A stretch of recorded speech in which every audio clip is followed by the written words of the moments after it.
हरे कृष्ण कृष्ण कृष्ण हरे हरे, हरे राम राम राम हरे हरे। श्रीमद् भगवद गीता यथारूप अध्याय 2 गीता का सार। श्लोक नंबर 71। एषा ब्राह्मी स्थितिः पार्थ नैनां प्राप्य विमुह्यति स्थित्वास्यामन्तकाले अपि ब्रह्मा निर्वाण मृच्छति। यह आध्यात्मिक तथा ईश्वरीय जीवन का पथ है जिसे प्राप्त करके मनुष्य मोहित नहीं होता। यदि कोई जीवन के अंतिम समय में भी इस तरह स्थित हो तो वह भगवत भाव में प्रवेश कर सकता है। तात्पर्य है, मनुष्य कृष्ण भावनामृत या दिव्य जीवन को एक क्षण में प्राप्त कर सकता है और हो सकता है कि उसे लाखों जन्मों के बाद भी न प्राप्त हो। यह तो सत्य को समझने और स्वीकार करने की बात है। खटवांग महाराज ने अपनी मृत्यु के कुछ मिनट पूर्व कृष्ण के शरणागत होकर ऐसे जीवन अवस्था प्राप्त कर ली। निर्वाण का अर्थ है भौतिकवादी जीवन शैली का अंत। बौद्ध दर्शन के अनुसार इस भौतिक जीवन के पूरा होने पर केवल शून्य शेष रहता है, किंतु भागवत गीता की शिक्षा इससे भिन्न है।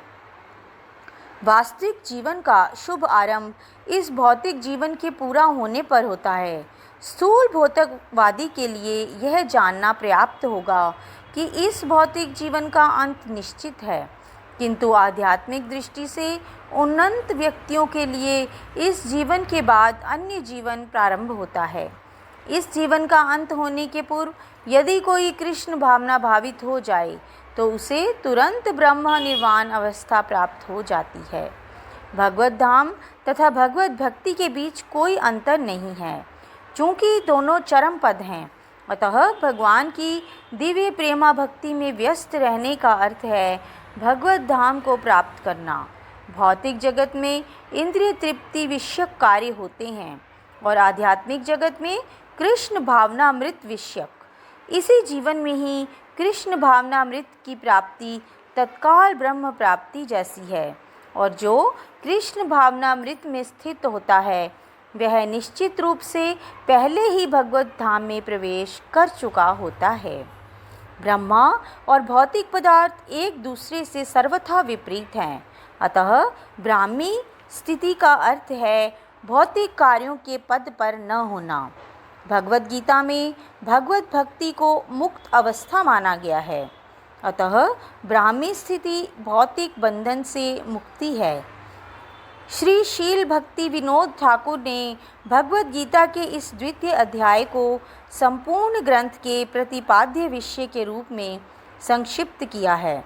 भगवत गीता के प्रतिपाद्य हैं कर्म योग, ज्ञान योग तथा भक्ति योग। इस द्वितीय अध्याय में कर्म योग तथा ज्ञान योग की स्पष्ट व्याख्या हुई है एवं भक्ति योग की भी झांकी दी गई है। इस प्रकार श्रीमद् भगवद गीता के द्वितीय अध्याय गीता का सार का भक्ति वेदांत तात्पर्य पूर्ण हुआ। तो बोलिए हरे कृष्ण कृष्ण कृष्ण हरे हरे, हरे राम राम राम हरे हरे।